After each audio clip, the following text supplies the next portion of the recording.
Well, shalom and good morning. This time we're actually on the road. Here we are in Glasgow in Scotland doing a deputation of Scotland, and it's going well. And I am joined by the staff, or some of the staff of CMJ UK. We've got Jane Moxon, our development manager, Sally Ann, our events manager, and Lisa, our finance manager. So basically all the top people are here. Isn't that great? And a trustee, Alison, is joining us, and that is fantastic. So, uh, in the tomorrow evening on the 16th, as the sun sets, a one of the last festivals that of the Jewish calendar begins. It is going to be the Feast of Sukkot, and it's an 8-day festival. Well, it's 7 days followed by an 8th day called Simchat Torah, which will the festival will begin on the 16th and it will finish on the 23rd. And then on the 24th, there'll be an extra day of celebration called Simchat Torah, the joy of receiving the Torah. And then the cycle of reading Bible will begin again. Interestingly, on the 24th of October last year, that began the massacre from Hamas. So 24th of October, according to the Jewish calendar, is the memorial date of the start of the Hamas-Israeli war. Though many of us celebrated it, or not celebrated it, but attended memorials on October the 7th, according to the Jewish calendar, it's October the 24th. So the readings for Sukkot, every festival has a book that you read. At Rosh Hashanah, we had a look at some chapters in Genesis, the binding of Isaac. On Yom Kippur, we read Jonah. But here on Sukkot, we read Ecclesiastes. Why Ecclesiastes, I hear you ask? I'm not going to give you an exact answer, but over the next couple of days, we're going to explore some of the themes and thoughts and practices of Sukkot, as well as read some parts of Ecclesiastes and see what this can teach us and the people of God. So having a look at the actual commandment in the Bible to actually do this festival, you turn to Leviticus 23 and you discover that in the rhythm and cycle of the year, the Feast of Tabernacles, Sukkot, or the Feast of Booths, is the last of the festivals. The first one was the Sabbath, just demonstrating how important that one is. But the last is Sukkot. We also might notice that in our modern period, in our modern calendar, Sukkot is not the last festival anymore. What's the last one, I hear you ask? It's Hanukkah. And so what we discover is that as we go through human history, God does things. He intervenes in human history, and that's worth celebrating. And so when God does things, that his actions or memorial of his actions or a feast to his actions is actually put on the calendar. And that's a Jewish tradition to do, and Christians have done the same thing. And so it's not something unbiblical that you can go and add things to your calendar. We have a religious and historical precedents in the Jewish people. But according to Leviticus 23, this finished the cycle of festivals, and largely it revolved around agrarianism. So most of the festivals initially had a agrarian agricultural cycle. Religious, yes, but agrarian was its initial purpose or initial impetus. But today it's now shifted almost primarily to religious themes. So in Leviticus 23, starting at verse 22, it says, 33. The Lord spoke to Moses, tell the Israelites on the 15th day of this 7th month is the Feast of Booths, or the Feast of Tabernacles, for 7 days to the Lord. On the first day, it is a holy assembly, and you must do no regular work. So the first day of Sukkot is like a Sabbath. So even if it doesn't fall on the Sabbath, you have a Sabbath, and then the last day is also a Sabbath, and usually, because it's a week long, you get a Sabbath in the middle. So Sukkot ends up with 3 Sabbaths. How Trinitarian, I hear you ask, but it's a 3 Sabbath festival. For 7 days, on the first day is a holy assembly, you must do no regular work.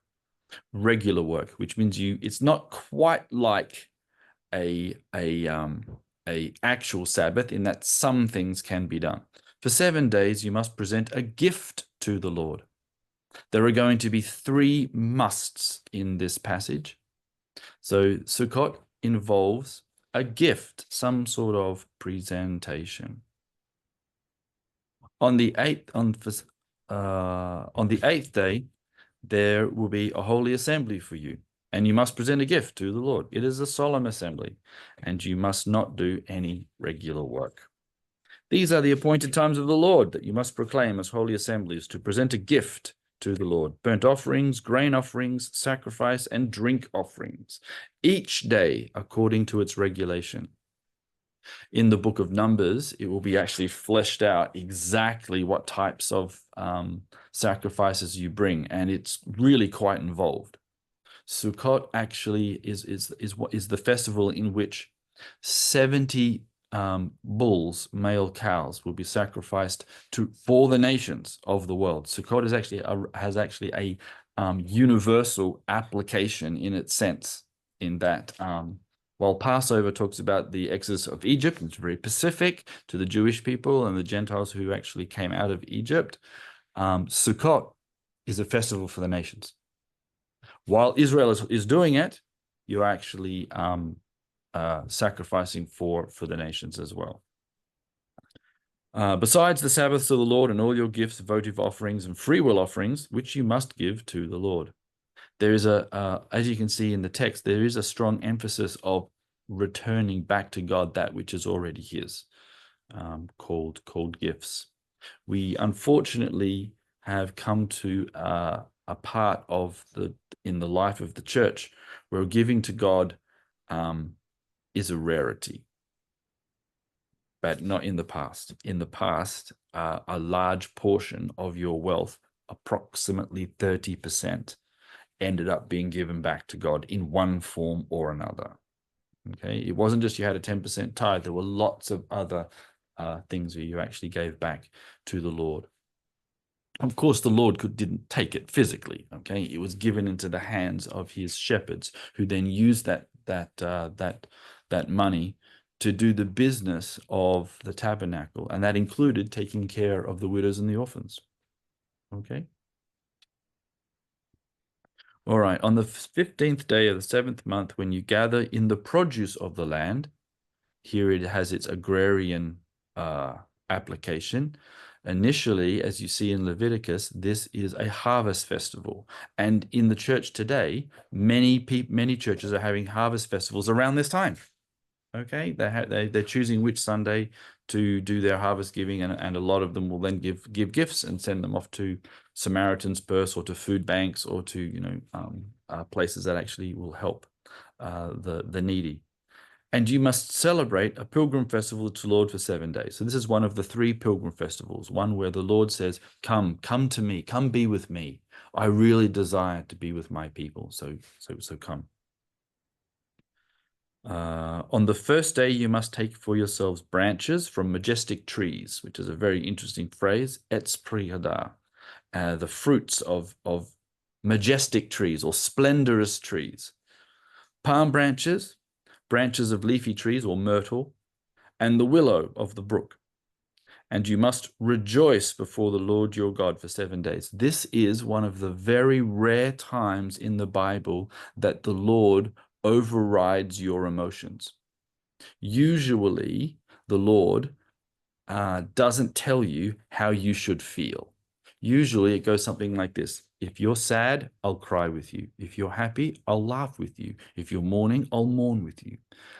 If you're walking on the road, I'll walk on the road with you. If you're sitting down, I'll sit with you. This sort of idea of God being with you and doing what you're doing. All of a sudden here, God says, no, you will rejoice. It's one of the very rare times where God takes over your emotion and says, you will rejoice. So there's something about this festival that has a sense of rejoicing, that God even commands it. And that is not easy to do, particularly at a time like this. Okay, where you've got, after 1 year, people have lost a lot of things. It's not just homes, it's not just having to flee, it's not just a lack of money or uncertainty of the future. A lot of people have actually just simply lost loved ones. And then being told by God it's time to be happy is not an easy thing to wrestle with. But it is here in the text, so we may as well also discuss it. God delights at this time to have us joyful. And you celebrate it as a pilgrim festival for 7 days. It is a perpetual statute throughout your generations. You must celebrate it in the 7th month. Perpetual statute, you actually see it in the prophets that this festival actually continues into the world to come, where the nations actually come to the Feast of Tabernacles. Why for the Tabernacles, I hear you ask? Most likely because we're actually been sacrificing bulls for them. This is actually one of the universal festivals. Here's another must, right? You must bring gifts, you must be joyful, and you must live in temporary shelters for 7 days. Okay, every native Israelite citizen must live in shelters. Well, I'm here in Scotland. Okay. I know it's in the south of Scotland, but it's still in the north of Britain. And it's pretty much rained every day I've been here. Although there was some sky yesterday. And Michelle, my wife, contacted me yesterday and says, how are we going to build a sukkah in this country? I mean, that's a really good question. Because how do you live in something that's got to be flimsy, that's going to have the rain drip through it, that's going to be incredibly cold? What do you decorate it with that's not going to get waterlogged or soaked? Why would you want to be in this and actually have your kids sleep in it and get pneumonia and die? But if you actually have a look at the text in Hebrew, there is a caveat. It says in 23:42, okay, Sukkot, Tishvu, so dwell in sukkahs. Yes, we've got that one, dwell in a tabernacle. Shivat Yamim, for 7 days. Who has to do this? It says, Kol Ezreach Ba-Israel. Every citizen that is in Israel. Yeah, so for Jewish commentators, they look at the text and they say, "Hey guys, we have an out clause. Okay, we're safe. The Lord knows that Israel is nice and warm and it's okay. But for us living here in the Arctic, it might be a little perhaps not as dangerous. So we might construct a sukkah, but we might not actually physically live in it in this part of the world.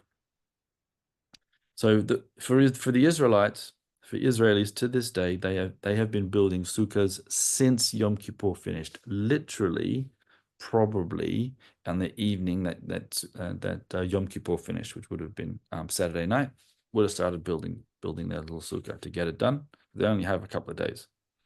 And now for 7 days, every native citizen will live in it so that your future generations may know. And here is the reason that I made the Israelites live in shelters when I brought them out of the land of Egypt. So this is actually connected to redemption. So in fact, all the festivals are actually connected to redemption. When you think about it, the entire calendar of the Jewish people is one giant redemptive story. Okay. The Sabbath is a redeeming feature. Just the idea of resting and blessing each other and living as a family is redemptive. Passover is redemptive. Purim is the redemption from the hand of Haman and the hand of Amalek. And here also, the Gentiles are joining in the redemption because we're offering sacrifices for them. So we remind ourselves of Egypt, of the Exodus, and Moses speaks.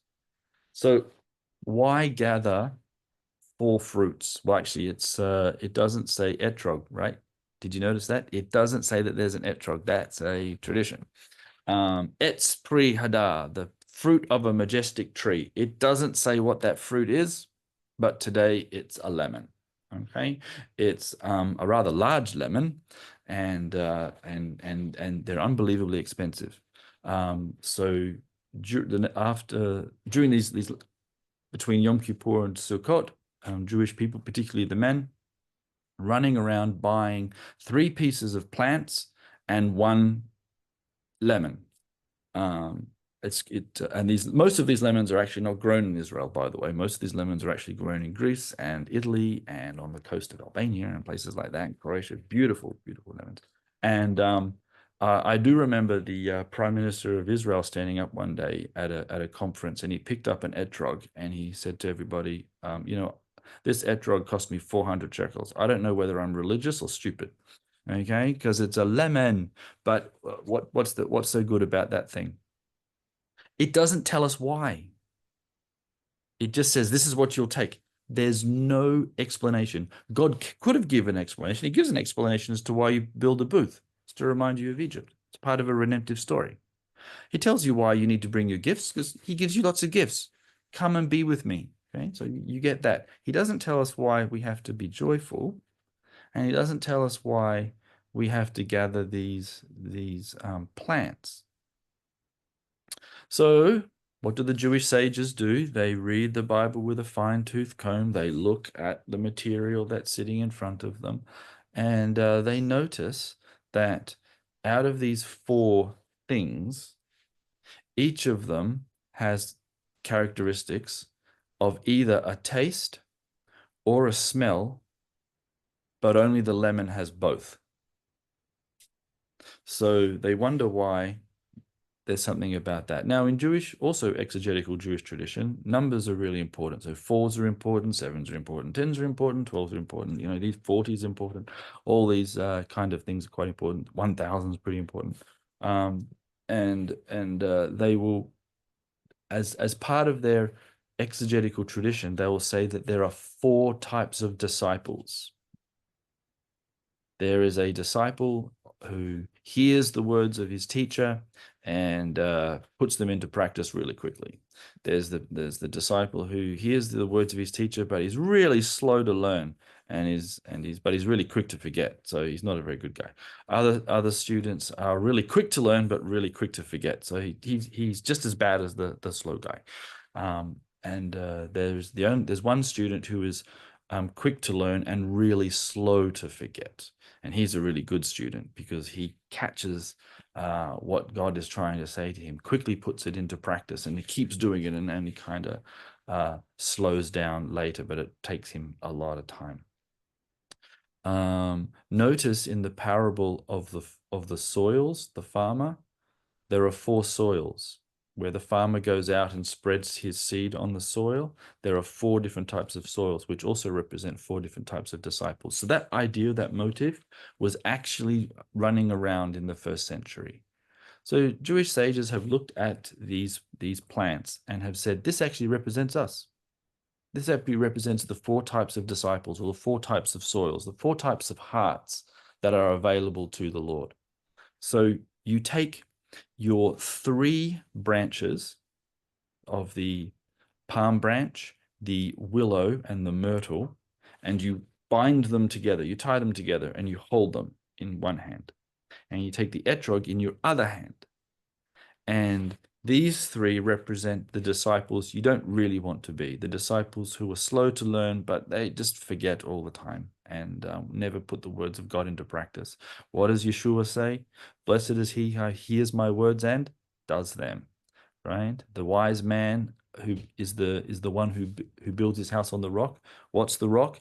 It's because he hears the words of God and puts it into practice, says the parable. So hearing God's word and doing it, really important. So the smell and the taste represent your heart and your actions. And you have to have both. You have to have a heart for the Lord and a heart that puts that into practice. If you just have a heart for God and do nothing, then what benefit is that to you? If you're a very good person but don't love the Lord, what benefit is that to you? You have to have both. And so at Sukkot, what you do is when Jewish people pray, they'll put these 4 things, combine them together, bring them to their heart, and then during their prayers, they'll thrust them out in the 4 directions of the earth, including sort of up, down.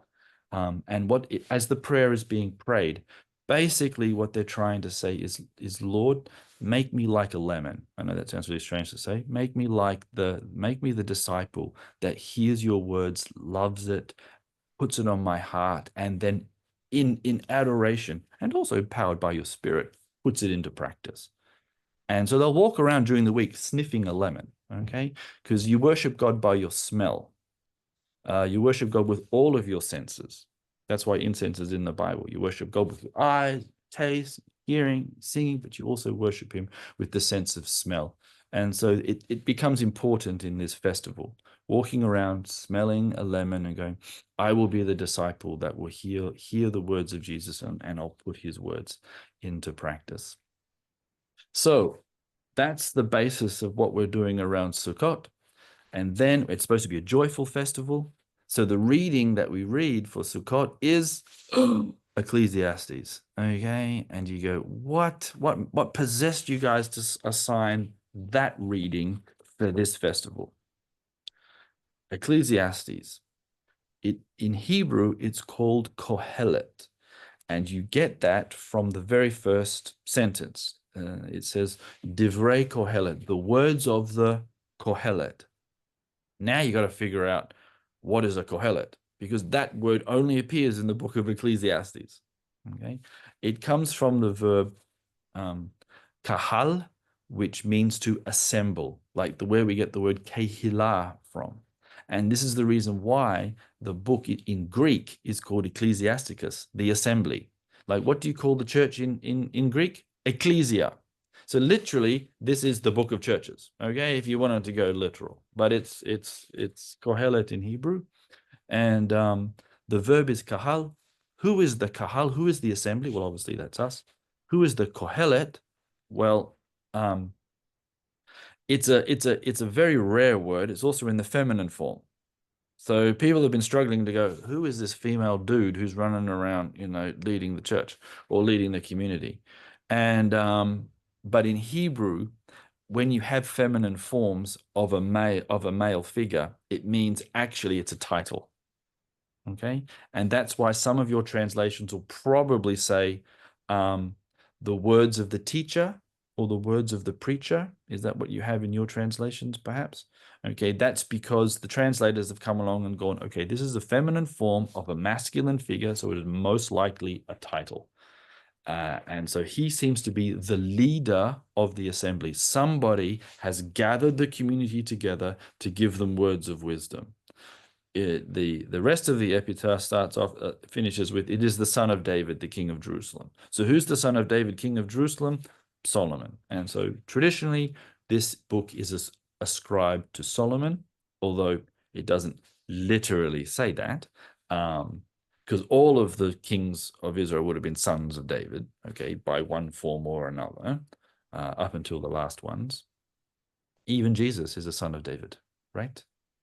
And also a king of Jerusalem. So there you go. But we've got ourselves. Why not say Solomon? Excellent. It seems like we're reading Solomon's had a life, a very colorful life, and he has brought the community together to give some of his reflections and wisdom. And yet, the way he starts off, you just wonder why this book should be in the Bible. And actually, 3 books, when the Jewish people were trying to organize their canon, this was one of the last 3 books put in. Okay, Song of Songs, Ecclesiastes or Kohelet, and the other one that didn't get in was the Wisdom of Ben Sirah. And there was a big debate about these 3, what should be in, what should be out. And as we study over the next couple of days, we might find some reasons why they put it in. Because it starts off rather dejected. My version, it starts off by saying, futile, futile laments the teacher. Absolutely futile. Everything is futile. A lot of our translations have, especially in the King James, vanity, vanity. Everything is vanity. Or meaningless, meaningless. Everything is meaningless. Okay. The Hebrew word chaval actually means all of those. Okay. What a way to start a book of the Bible, to say everything is meaningless. right? Even though the Bible starts with, in the beginning, God created the heavens and the earth. This was started by the Lord. It must, by definition, therefore, have a purpose and a meaning. And yet, here you have a wise person reflecting on things that he's seen. And one of the, I think, one of the strengths of the Bible is it doesn't shy away from issues in the world. It doesn't shy away from pain or suffering. It doesn't shy away from wars and rumors of wars. It doesn't shy away from economic collapse and things like that. It admits that they are there, and it tries to wrestle with them. One of the problems that atheists have in rejecting God because of suffering, that is, I see evil in the world and I see suffering, so I don't believe in God, because why would he do such a thing? The problem that the atheist has is the suffering's still there. He hasn't solved the problem by getting rid of God. He has absolutely no meaning for it. And so what the Bible does, it says, look, we have, open your eyes. We have an issue. And so here the teacher turns around and says, what benefit do people get from all the effort that they expend on the earth? Why? Because they die. Right? I mean, you build a house and you go, oh, that's great. And you live in it for a while, but eventually not. A generation comes, a generation goes. He's telling the truth. He's telling the truth of physical things he sees. And he goes, we need to create meaning for this. Because if you don't have a God, this is absolutely meaningless. No wonder he started his book by saying this thing. Okay? The earth remains the same through the ages. Well, climate skeptics will probably tell us, well, that's not true anymore. Okay. But the wise man is saying, look, the universe just endures. Okay. The sun rises, sun sets, it hurries away from a place which it rises again. The wind goes from the south and circles around to the north. Now that's interesting. Like, how did they know that? About 3,000 years ago. Okay. They've already figured out that they've got this sort of cycle of the movement of air. That's very clever. It goes round around and returns. All the streams flow into the sea, but the sea is not full. So obviously he doesn't turn around and say it's because of evaporation. But they are looking at the world and noticing that water goes into the oceans and the oceans aren't rising. Okay, although our dear brothers will tell us that the oceans are rising right now, and we'll still build houses on the shore. Interestingly enough. Okay, and at this moment, all this monotony is tiresome. No one can bear to describe it. The eye is never satisfied with seeing. Well, that's actually true. We live in a society that never seems to have enough. No one's ever satisfied, although we always think that we will be with the very next purchase, but we're not.